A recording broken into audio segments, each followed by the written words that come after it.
D'après Héraclite, l'être est comme la révélation de la guerre. Évidemment, c'est ce que Lévinas aussi dit dans sa philosophie, que l'essence de l'être, c'est la guerre, c'est la violence.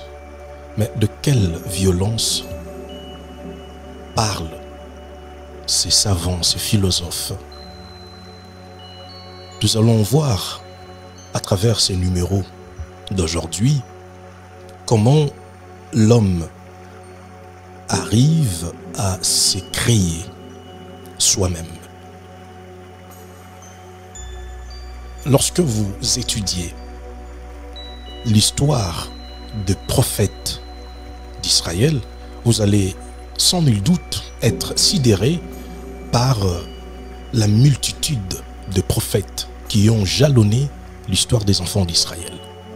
On nous parle de quasiment plus d'1 million de prophètes qui ont, n'est-ce pas, vécu en 1500 ans en Israël. Depuis la sortie d'Égypte, on peut aller même depuis Abraham jusque tous les enfants d'Israël qui sont sortis de l'Égypte, eh bien, y compris le prophète après la sortie de l'Égypte, nous comptons au total plus d'1 million de prophètes.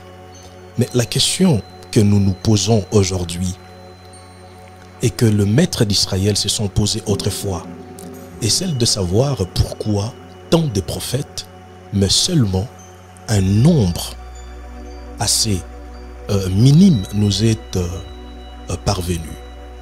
Eh bien, la réponse est simple. Si parmi tant de prophètes, la tradition n'a recueilli que quelques noms, quelques prophéties, eh bien, c'est tout simplement parce que tous ces prophètes, leurs prophéties ne concernaient pas les générations à venir. Leurs prophéties ne touchaient que la réalité immédiate, ne touchaient que certains individus, mais n'avaient pas du potentiel pour traverser les générations, pour traverser les époques. Lorsque vous lisez la prophétie du prophète Ésaïe, vous allez vous rendre compte que la prophétie d'Ésaïe traverse les générations. Lorsque vous regardez Jérémie, vous regardez d'autres prophètes, eh bien, qui sont connus, la vérité est que leurs prophéties ne concernaient pas que le peuple d'Israël. Ça traversait des générations. Ça ne concernait pas seulement le peuple qui vivait à leur époque. Donc ça, c'est la particularité de ces prophètes dont les prophéties ont traversé les générations. Donc si la prophétie d'un homme ne traverse pas les générations, eh bien cette personne disparaîtra le jour où son âme quittera ce monde. Raison pour laquelle nous avons besoin d'une forme de violence pour se créer soi-même. Se créer soi-même dans le but de demeurer dans les temps, de traverser les époques, de traverser les générations. Et pour arriver à ce stade, évidemment, comme le dit Héraclite, l'être se révèle comme guerre, il faut se révéler comme guerre. Il faut lutter intrinsèquement, intérieurement, contre toutes les forces, n'est-ce pas, qui jonchent notre existence, notre intériorité, afin de pouvoir produire le soi, produire l'identité qui, évidemment, détermine ce que nous sommes réellement censés être dans cette vie. Et pour cela, il y a une histoire extraordinaire. Et je vais m'attarder sur le nom d'un grand prophète, d'un grand législateur, Moshe, comme l'appelle le maître d'Israël, Moshe Rabbeinu, notre maître. Oui, nulle part dans la Bible, Moïse a été nommé comme rabbin, mais c'est lui qui a reçu la Torah, c'est lui qui a reçu la tradition, c'est lui qui a enseigné aux anciens d'Israël les vérités cosmiques, les vérités suressentielles censé transcender, n'est-ce pas, les générations et l'identité du peuple juif. Eh bien, cet homme, lorsqu'il arrive dans ce monde, Moïse est issu de la famille des Lévi.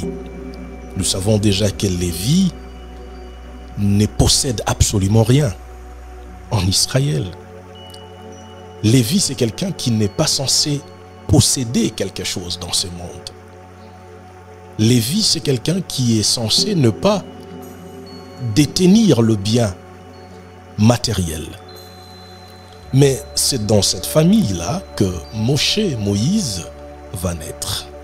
À travers, n'est-ce pas, ces couples ô combien formidables choisis par le maître de l'univers, à travers une prophétie comme quoi allait venir un homme qui allait changer les cours, n'est-ce pas, de l'histoire des enfants d'Israël. Connaissant cette prophétie, eh bien, le parent de Moïse, Amram et Jochebed, vont décider de s'unir ensemble et donner naissance à cet enfant qui était beau lors de sa naissance.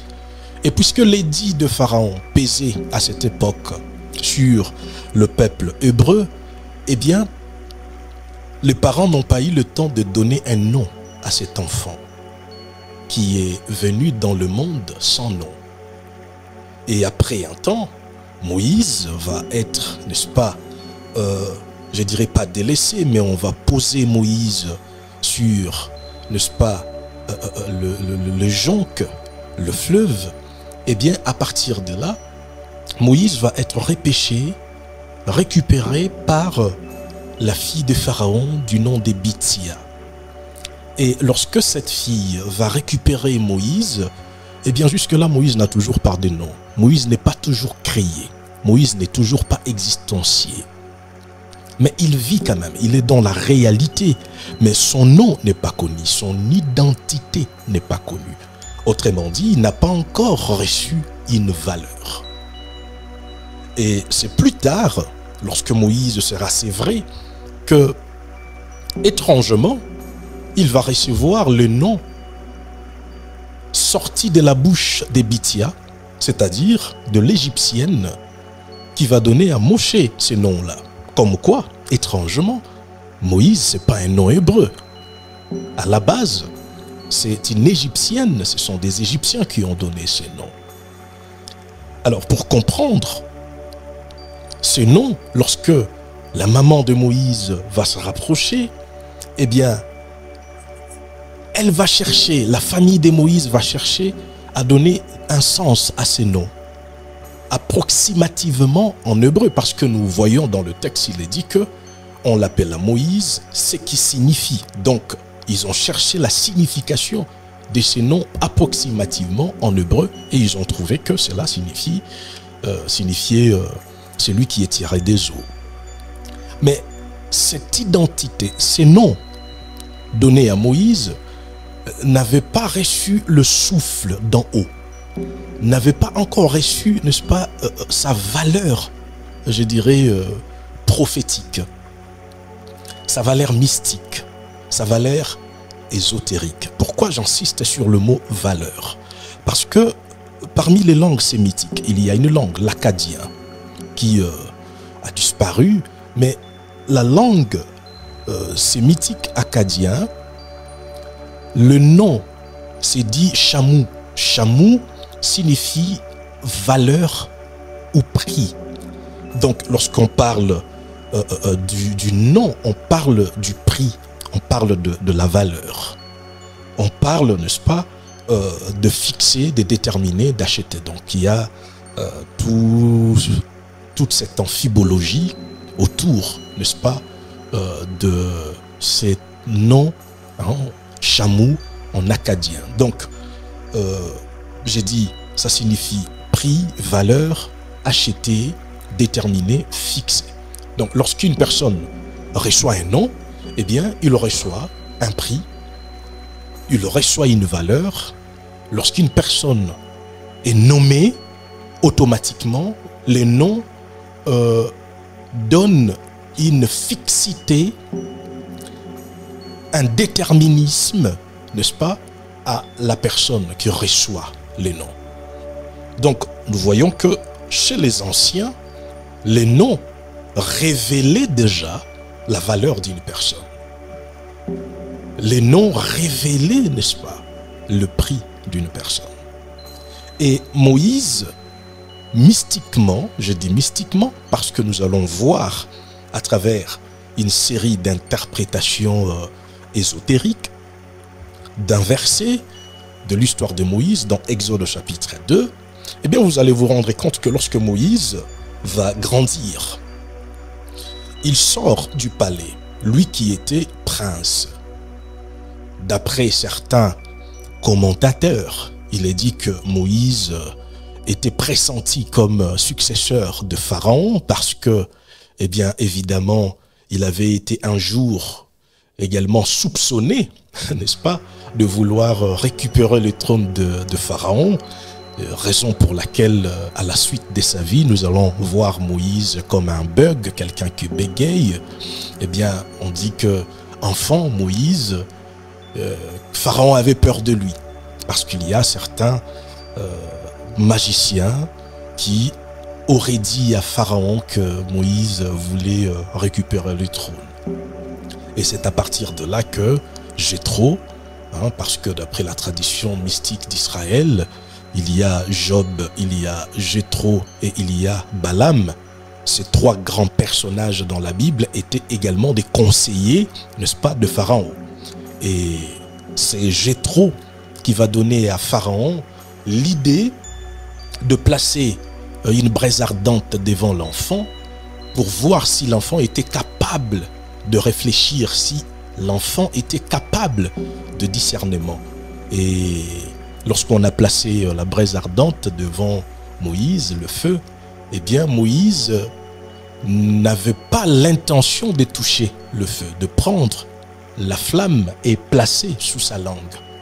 Mais la Bible dit, d'après la tradition d'Israël, autant pour moi, que lorsque Moïse a voulu récupérer, n'est-ce pas, autre chose que le feu, étant donné qu'il était nourri spirituellement, qu'il était sage d'après la tradition d'Israël, eh bien on dit que un ange est descendu, je pense Gabriel, qui est descendu et qui a réorienté Moïse vers la braise ardente. C'est là que Moïse va récupérer la braise ardente et va placer sous sa langue pour montrer combien il était encore immature, combien il était encore un enfant et ne savait pas distinguer quelque chose de nuisible, de très dangereux. Ainsi, Moïse est devenu celui que nous connaissons, l'homme à la langue lourde, à cause de cette braise qui avait brûlé sa langue ce jour-là. Eh bien, nous voyons que, à travers cette série de réflexions autour de la vie de Moïse, Moïse va sortir un jour. Il va prendre le courage, n'est-ce pas, de sortir de Misraïm, de l'Égypte, autrement dit, de l'extérieur du palais. Et là, on nous dit que Moïse avait 40 ans.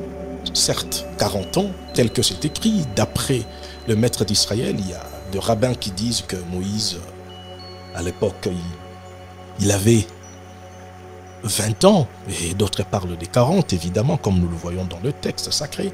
Eh bien, malgré cela, en dépit de cela, Moïse va quand même observer une réalité au sein de la société. Pourquoi il est sorti? Ça, c'est la question.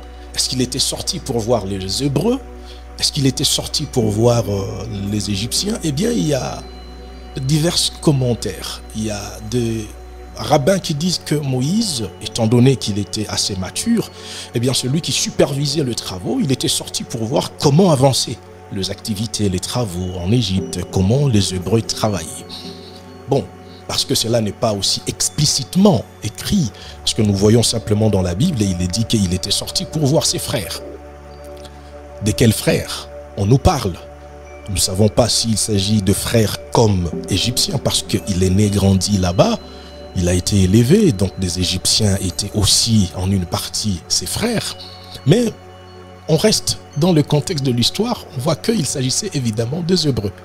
Et là, Moïse, lorsqu'il voit l'Égyptien qui maltraitait, qui frappait l'Hébreu, pourquoi il frappait l'Hébreu? La tradition d'Israël dit que cet homme avait violé, il avait abusé de la femme de cet Hébreu la veille.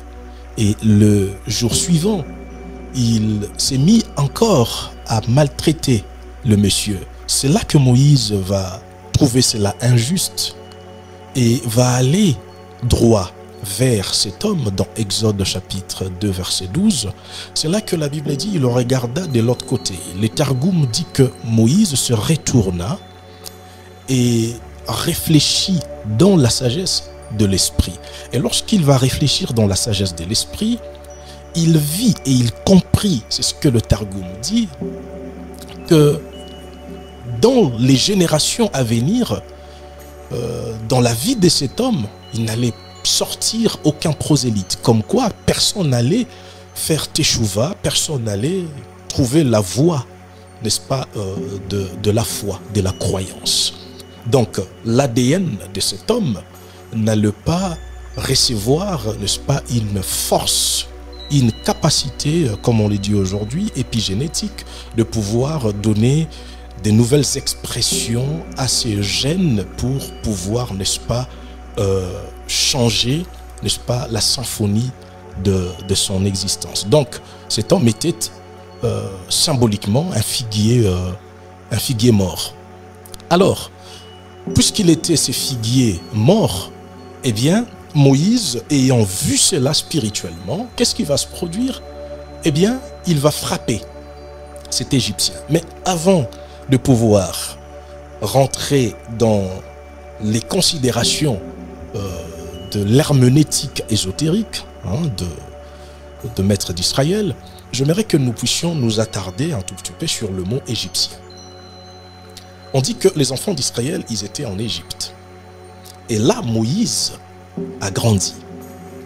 Égypte, Misraïm, d'après la science d'Israël, Misraïm, l'Égypte, c'est la constriction de l'influx, n'est-ce pas, de l'intellect, c'est-à-dire la puissance de l'intellect, qui, au lieu de se manifester dans sa totalité dans l'âme humaine, se retrouve bloqué au niveau des émotions. Raison pour laquelle, lorsqu'on étudie le mot Mitzraïm, la racine de délettre en hébreu, le tar, vous avez la lettre tzadi et resh, ces deux lettres-là, c'est un mot en hébreu qui signifie, n'est-ce pas, l'enfermement. C'est ce qui est contracté, c'est la contraction, c'est la compression, la constriction. Et vous voyez que l'Égypte, en fait, c'est la compression de quoi? De l'intellect. C'est la compression du cerveau. Mais je vais aller plus loin pour que vous puissiez comprendre. En hébreu, il y a la possibilité d'inverser les lettres.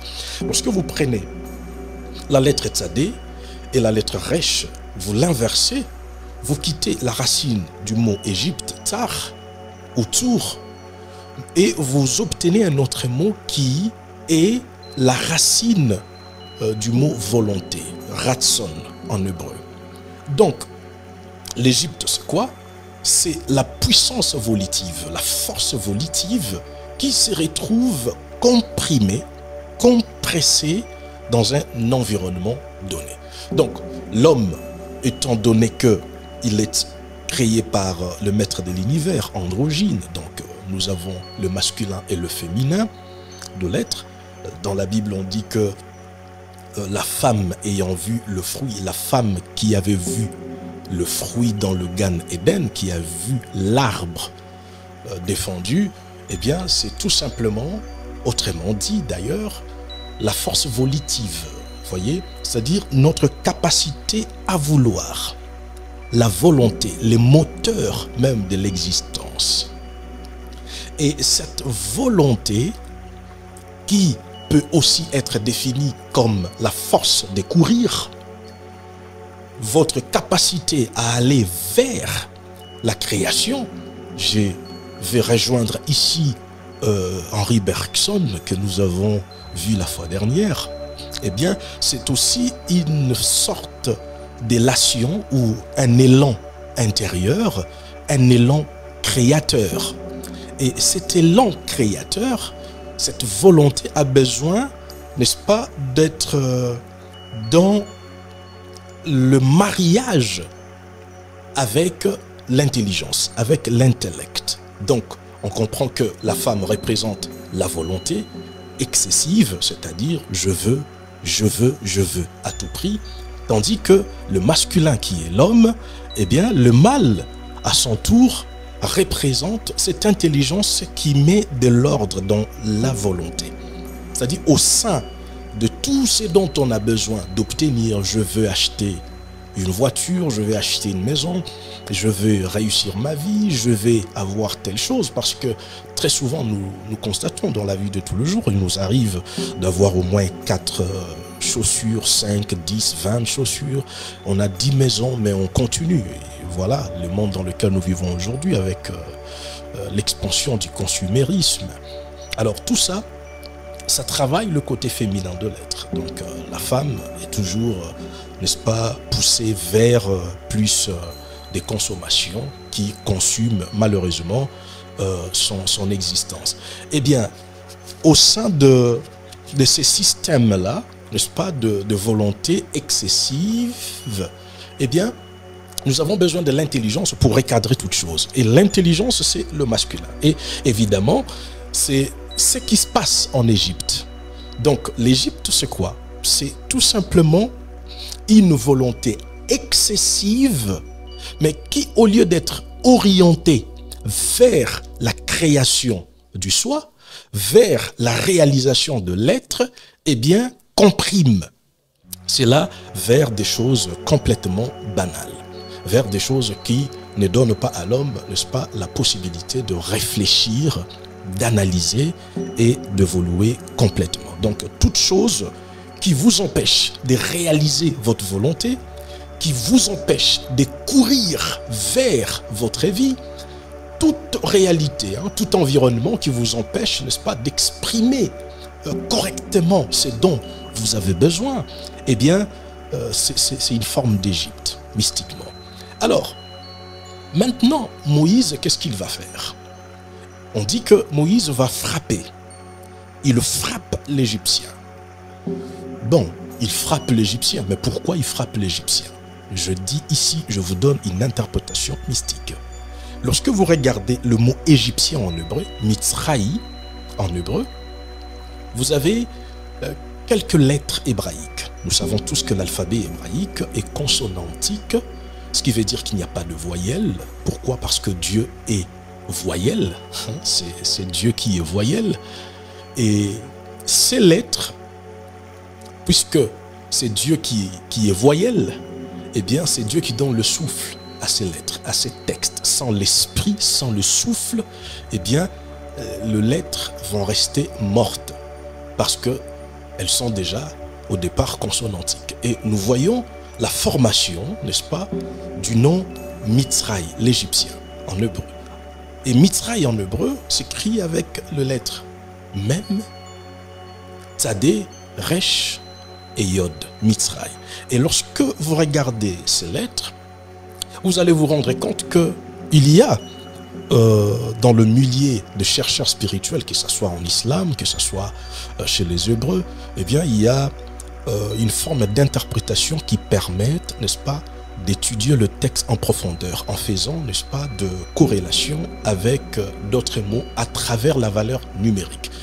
On appelle ces mécanismes aussi l'énergie sémantique. Donc comme quoi chaque mot d'un texte sacré a son poids numérique. Parce que au départ, nous le savons qu'en hébreu, les lettres sont aussi des chiffres. Eh bien, lorsque on va sur cette considération-là, nous trouvons que le mot Mitzraï, l'Égyptien, sa valeur numérique est de 340. 340 en hébreu écrit 2 lettres. Nous avons la lettre Shin dont la valeur numérique est de 300 et même dont la valeur numérique est de 40. Comme quoi, étrangement, si nous prenons ces deux lettres Shin et même dont la valeur numérique est de 340, on retrouve un mot. Et le mot en question, c'est Shem en hébreu. Or, Shem en hébreu signifie nom, les noms. Souvenez-vous, nous avons dit tout à l'heure que les noms, c'est la valeur d'une personne. C'est le prix d'une personne. C'est ce qui détermine l'existence d'une personne. C'est-à-dire, dans l'espace, dans le monde dans lequel nous sommes, eh bien, nous avons besoin d'un nom pour que l'autre nous identifie. D'ailleurs, on ne dit pas « je m'appelle », on dit « on m'appelle ». Donc, le nom, c'est aussi votre dévoilement et votre place dans l'existence. Et on voit ici que dans l'acte de frapper l'Égyptien, Moïse n'a seulement pas frappé un homme physiquement, parce que ici je vous propose une lecture symbolique. Moïse frappe ici la réalité qui était en lui-même. L'Égyptien que Moïse était devenu par la force, n'est-ce pas, de l'environnement dans lequel il était né, l'éducation qu'il avait reçue. Tout le temps que Moïse avait passé en Égypte, eh bien, avait façonné la personne qu'il était devenu. Maintenant, il devait aller, n'est-ce pas, vers la destruction de cette réalité créée par les circonstances dont nous connaissons à travers l'histoire des enfants d'Israël en Égypte. Eh bien, il fallait que Moïse prenne la responsabilité de faire la guerre. Comme je l'ai dit au départ, que Héraclite, ce philosophe grec, avait déjà dit que l'être de l'homme se révèle comme guerre. Donc pour que l'homme soit existencié, pour que l'homme se manifeste dans le monde, il doit faire une guerre. Il faudra que la personne mène une vie chevaleresque, n'est-ce pas, allant en lui-même dans le but, n'est-ce pas, de pourfendre l'entité créée à travers les temps, l'identité superficielle qui vient, n'est-ce pas, se superposer à l'identité ontologique à travers l'éducation, à travers la formation, l'école, etc., etc. Donc, Moïse avait compris cela mystiquement, raison pour laquelle, le jour où il sort du palais, il détruit le principe que nous appelons Égypte. Et en détruisant l'Égyptien, Moïse fait ressortir les initiales de son nom. Parce que dans Shem, le nom, c'est aussi les initiales du nom Moshe. Mais regardons de près encore cette réalité ésotérique. On se rend compte que chez le juif, le livre de l'Exode c'est dit Shemot. Shemot, c'est quoi? C'est le nom.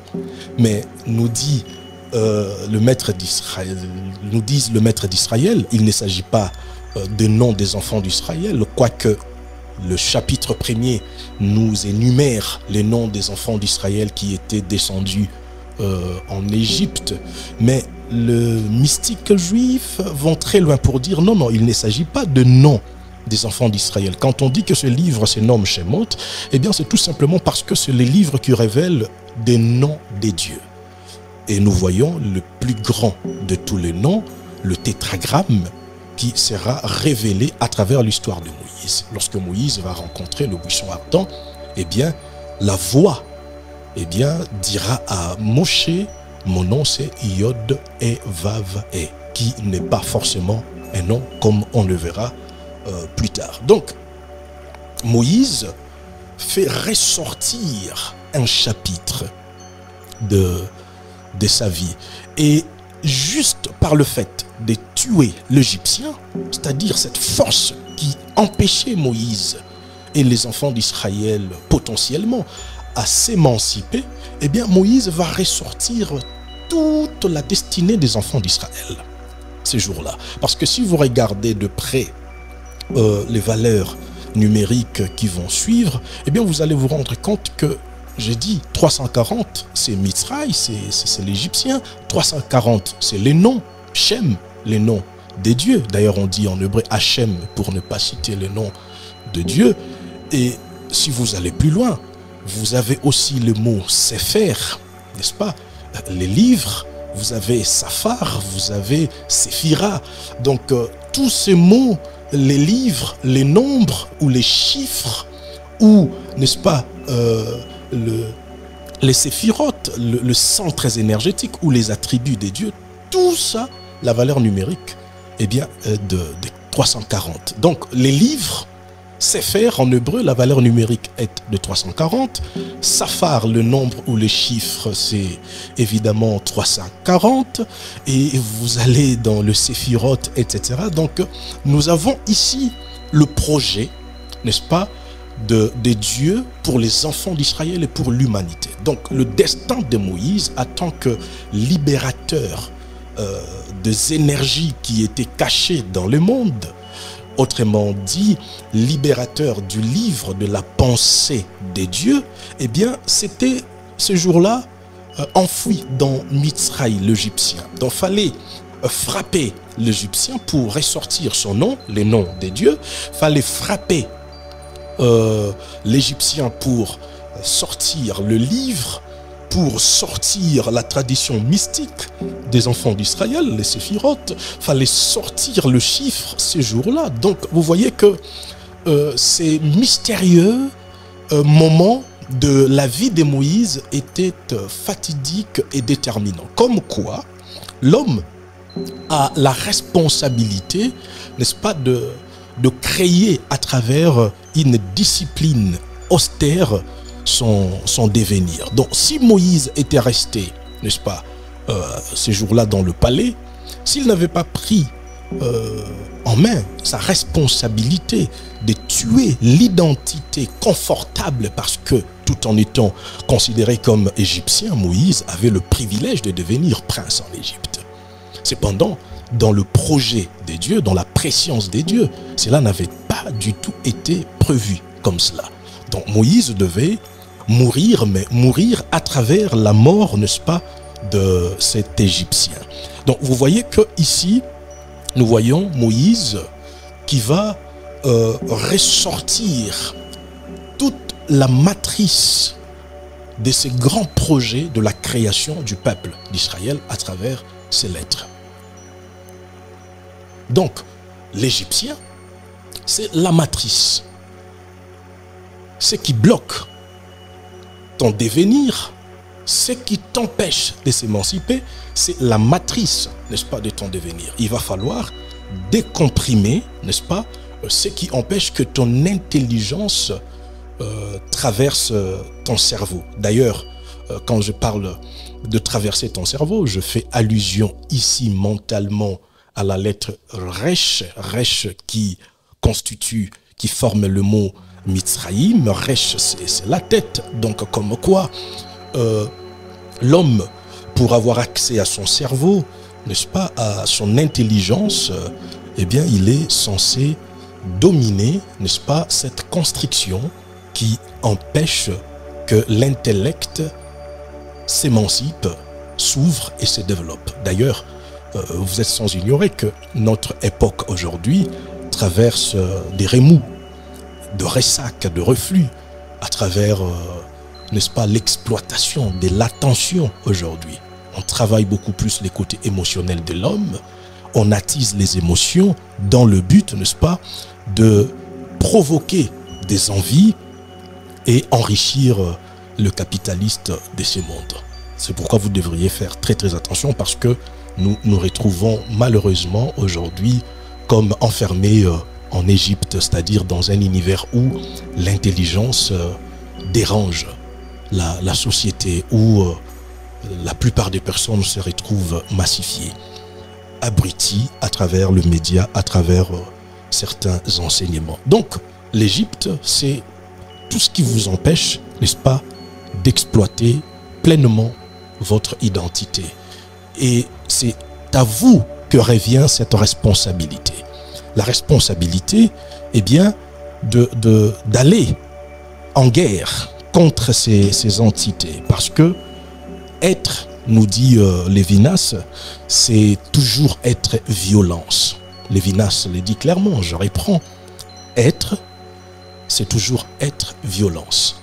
Donc, la violence dont d'ailleurs va évoquer le grand maître Yeshua HaMashiach, notre Adon, notre Elohim, il dit que le royaume des cieux appartient, n'est-ce pas, à de violents. Mais il s'agit de quelle violence ici? Eh bien, il s'agit d'une violence tournée vers son intériorité, c'est-à-dire entrer en soi afin de détruire, n'est-ce pas, toutes les valeurs qui ne sont pas du tout dignes, des valeurs qui sont injustes, qui ne vous donnent pas la possibilité, n'est-ce pas, de servir pleinement votre univers. Eh bien, ces jours-là, Moïse va rentrer en lui-même, et en entrant en lui-même, en détruisant l'Égyptien, Moïse va créer mystiquement sa valeur, il va créer, eh bien, son prix. Mais comment il crée son prix? Eh bien, en fuyant carrément l'Égypte. Et lorsqu'il fuit l'Égypte, mais regardez ce qui est caché encore, dans l'acte de frapper, on nous dit que Moïse, il frappe. Frapper en hébreu, c'est naka. Naka en hébreu s'écrit avec nun, kaf, he. Or, si vous prenez la lettre nun, cette lettre dont la valeur numérique est de 50, 50 c'est déjà la Pentecôte, Shavuot, le projet, n'est-ce pas, du don de la Torah. Il était dans l'acte de frapper. Si vous prenez les deux lettres suivantes, kaf, he, Kaf et en hébreu, ce sont des lettres profondément mystiques. Je vous explique. Kafahe, c'est lise en hébreu ko. Ko, c'est un mot, lorsque vous l'étudiez en hébreu, eh bien, c'est pour la première fois. Ces mots, d'ailleurs, ko, on les trouve dans l'histoire d'Abraham. Lorsque Abraham, après qu'il avait consulté, n'est-ce pas, les astres à travers de voies astrologiques, on lui dira que tu n'auras pas d'enfant. Eh bien, Dieu va venir pour dire à Abraham, eh bien, tu dois sortir de ta tente, donc sors de ton corps, un voyage hors de lui, et il va aller au-dessus des étoiles. Parce que nous dit le maître d'Israël, Abraham était au-dessus, placé au-dessus des étoiles et non au-dessous des étoiles. Et c'est à partir de là que Dieu va lui dire, regarde les étoiles. Comme quoi l'homme n'est pas censé subir les influences des astres, il doit aller au-delà des astres. Donc l'homme qui réussit est celui qui embrasse le désastre. Donc il faut créer le désastre pour, n'est-ce pas, retrouver son identité. Et c'est ce que Abraham va faire. Et lorsqu'il verra cela, eh bien, Dieu lui dira, telle sera ta descendance. Tel en hébreu se dit ko. Donc si on lit en hébreu, on dira ko, ta descendance. Ko sera ta descendance. Et pour le mystique juif, ko sera ta descendance n'est pas simplement un adverbe, n'est pas seulement un mot. Ko, dont la valeur numérique est de 25, kafahe, 25 pour le maître d'Israël, est un nombre, c'est un chiffre extraordinaire. Parce que dans 25, nous le savons, pour ceux qui étudient la Bible hébraïque et avec le maître d'Israël, ils savent que l'homme, son être a 5 niveaux. Donc l'âme humaine a 5 niveaux, 5 appellations. En hébreu on dit Nefesh, Neshama, Ruach, Chaya et Yechida. Ces 5 niveaux, pour que l'âme humaine soit complètement parfaite, eh bien, il va falloir que l'homme travaille toutes ses facultés ou tous ses niveaux de l'être. Et le dernier niveau de l'être, Yechida, c'est ce qu'on appelle l'individualité, la singularité. Et nous voyons malheureusement, à notre époque, il y a une sorte de globalisation, n'est-ce pas, identitaire. Tout le monde pense la même chose, voit la même chose. Et bien, lorsque tu te différencies, tu te singularises un tout petit peu, eh bien, tu deviens une bête à abattre. Mais nous savons qu'à travers l'histoire, de personnes qui ont parfumé les générations, comme nous l'avions dit, sont des personnes qui se sont, n'est-ce pas, un tout petit peu distinguées. Voilà, et nous avons l'exemple patent de Jean-Baptiste qui lui vivait différemment, qui s'habillait différemment, qui avait un style totalement antisocial. Eh bien, à travers ce style antisocial, il a marqué son temps, parce que ce sont deux êtres qui avaient compris que exister consiste à s'individualiser, ce que d'ailleurs Carl Gustav Jung appelle l'individuation.